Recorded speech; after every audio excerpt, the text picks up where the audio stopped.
Hi guys, നമുക്കിന്നൊരു മീൻ്റെ മുട്ട കൊണ്ടൊരു തോരനുണ്ടാക്കിയാലോ? അതിനായിട്ട് നമ്മളിവിടെ മത്തിയുടെ മുട്ടയാണ് എടുത്തു വെച്ചിരിക്കുന്നത്. പിന്നെ നമ്മൾ കുറച്ച് മുരിങ്ങയിലയും അതേപോലെ തന്നെ ഒരു സവാള ചെറുതായിട്ട് കൊത്തിയരിഞ്ഞതും കൂടി എടുത്തു വെച്ചിട്ടുണ്ട്. ഇനി നമുക്ക് ചട്ടി അടുപ്പത്ത് വെച്ച് അത് ചൂടാകുമ്പോഴേക്കും വെളിച്ചെണ്ണ ഒഴിച്ചു കൊടുക്കാം. അതിനുശേഷം നമ്മൾ അരിഞ്ഞു വെച്ചിരിക്കുന്ന സവാള നമ്മൾ ഇതിലേക്ക് ഇട്ട് കൊടുക്കുന്നുണ്ട്. ഇനി നമുക്കിത് നല്ലപോലെ ഒന്ന് ആ വെളിച്ചെണ്ണയിൽ സവാള ഒന്ന് വഴറ്റിയെടുക്കാം. സവാളയുടെ കളറൊന്ന് മാറുമ്പോഴേക്കും നമുക്ക് നമ്മുടെ മീൻ്റെ മുട്ട ഇതിലേക്ക് ഇട്ട് കൊടുക്കാം. അതിനുശേഷം നമുക്കിത് നല്ലപോലെ ഒന്ന് ഈ സവാളയിൽ നമ്മുടെ മീൻ്റെ മുട്ട നമുക്ക് നല്ലപോലെ ഒന്ന് മിക്സ് ചെയ്ത് കൊടുക്കാം.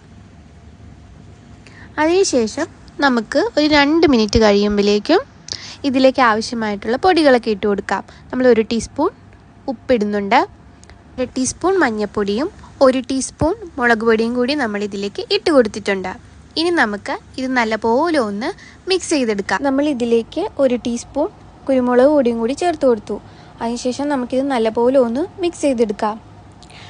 പിന്നീട് നമുക്കിതിലേക്ക് ആവശ്യമായിട്ടുള്ള തേങ്ങ ചിരകിയെടുക്കാം. ഒരു 1/4 മുറി തേങ്ങ എടുത്തിട്ടുണ്ട്. അതിലേക്ക് ഒരു 1/4 ടീസ്പൂൺ മഞ്ഞൾപ്പൊടി ഇട്ട് തിരുമ്മിയിട്ട് നമുക്ക് നമ്മുടെ മീൻ മുട്ടയിലോട്ട് ഇതിട്ട് കൊടുക്കാം. എന്നിട്ട് നല്ലപോലെ ഒന്ന് മിക്സ് ചെയ്ത് കൊടുക്കാം. ഇനി ഇതിലേക്ക് നമ്മൾ നേരത്തെ എടുത്ത് വെച്ചിരിക്കുന്ന മുരിങ്ങയിലയും കൂടി നമ്മൾ ഇട്ട് കൊടുക്കുന്നുണ്ട്. എന്നിട്ട് നമുക്ക് ഈ മുരിങ്ങയിലയും കൂടി ഒന്ന് എല്ലാത്തിലും മിക്സ് ചെയ്ത് കൊടുക്കാം.